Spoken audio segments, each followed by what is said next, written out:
वाढ करण्यात येते। तिकीट दरवाढीचा हा निर्णय नाईलाजास्तव घेत असल्याचं एसटी महामंडळानं सांगितलं। वाढते इंधन दर आणि कामगारांची वेतनवाढ यामुळे महामंडळावर आर्थिक बोजा पडलाय। त्यासाठी ही दरवाढ करणं अपरिहार्य असल्याचं एसटी महामंडळानं कारण दिलं। येत्या 15 जूनपासून ही दरवाढ लागू होणार आहे। विशेष म्हणजे 15 जूनपासून एसटी प्रवासाकरता भाडे आकारणी 5 रुपयांच्या पटीत केली जाणार आहे। उदाहरणार्थ एखाद्या प्रवासाचं तिकीट 7 रुपये असेल त्याऐवजी 5 आकारले जातील। 8 रुपये असेल त्या ठिकाणी थेट 10 रुपये तिकीट आकारला जाईल। सुट्या पैशांसाठी प्रवासी आणि एसटी वाहकात नेहमीच वादवादी होते, त्यावर उपाय म्हणून हा निर्णय घेण्यात आल्याचं महामंडळानं सांगितलं।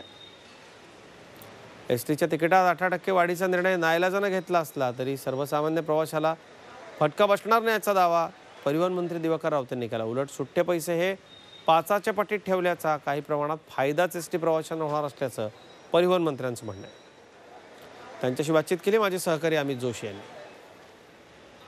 परिवहन मंत्री दिवाकर रावते आपल्या बरोबर आहेत।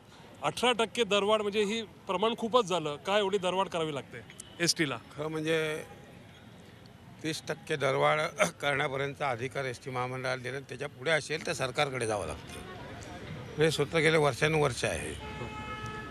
त्यामुळे 30% दरवाढ व्हावी असा प्रस्ताव आला, कारण डिझेल एवढ्या मोठ्या प्रमाणात दरवाढ झाली आणि ती रोजच्या रोज वाढतच आहे। त्याच वेळेला एवढा मोठा करार आपल्याला कामगारांचा झाला।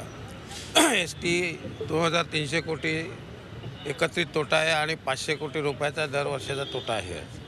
त्यामुळे तोट्यात असलेल्या एस टीला हा भार आता सहन होणं कठीण असल्यामुळे तरी पण दरवाढ खरी म्हणजे मध्ये एकदा होणं आवश्यक असताना मी ती थांबवली होती।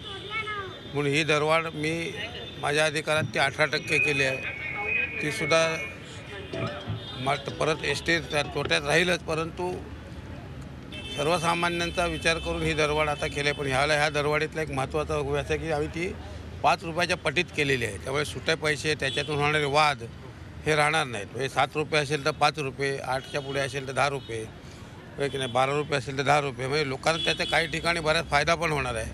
आणि काय पण दरवाढीचा फार मोठा फटका बसेल असत नाही। त्याच्यामध्ये आणखीन मी माननीय मुख्यमंत्र्यांशी जी चर्चा केली आणि सुधीर मुनगंटीवार यांनी सकारात्मक दाखवले आहे, तर त्यांनी जर आम्हाला ह्या संदर्भामध्ये जर सरकारकडनं त्याने जे का आमच्या डिझेलसाठी खर्च होतो त्याच्यावरचे जे कर आम्हाला त्यांनी काही अनुदानाच्या रूपात दिले तर मात्र ही दरवाढ नक्की कमी करण्यात आम्ही पुढे प्रयत्न करू। असे किती हजार कोटी आहे? आम्हाला करून 3000 कोटीचं डिझेल लागतं। त्याच्यावरचा वॅट जो आहे तो 700 का 800 कोटी रुपये आहे। तेवढे आता ते सरकार तेवढं कमी करत असेल तर तेवढी दरवाढ पण कमी होईल। आता किती ते विचार करतो त्याच्यावर आहे।